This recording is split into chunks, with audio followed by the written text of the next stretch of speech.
Hello chers téléspectateurs d'Eco 237, nous sommes ici à la poste centrale de Yaoundé à quelques heures seulement du lancement de la 14e conférence ministérielle de l'Organisation mondiale du commerce.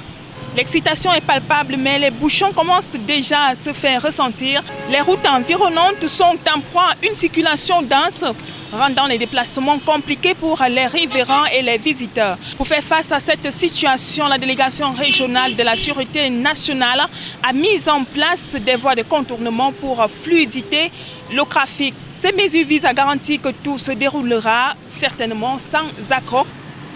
Il communique les usagers de la route qui emprunteront donc les axes concernés devront dès lors se conformer aux prescriptions suivantes. De Domayos vers Mendong, d'Ahala Barrière vers Rond-Point Damas Biémassi, du carrefour Coran, Sansovok à Tanganambala et Kounou Nkomo et retour, du carrefour Vombi vers Vokada ou Olezoa, enfin du carrefour de la poste centrale. Écoutons donc à cet effet quelques avis de certains automobilistes, également des usagers de la route. Je ne connais pas la voie de contournement. Nous on va travailler comment? On se bat, on jongle dans les sous-quartiers. On jongle, on monte en Gondongo, on bat des allons avec nous pour arriver à Oza.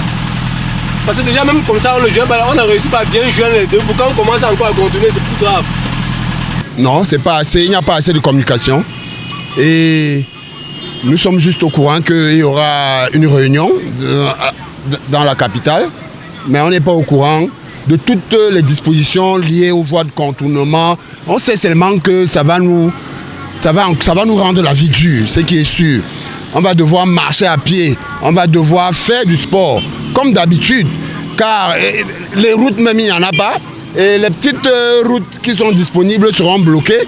Du coup, Camerounais, Asia et du courage. Alors même que Yaoundé se prépare à accueillir les délégations du monde entier pendant 4 jours, soit du 26 au 29 mars 2026 au palais de congrès, la ville est en ébullition.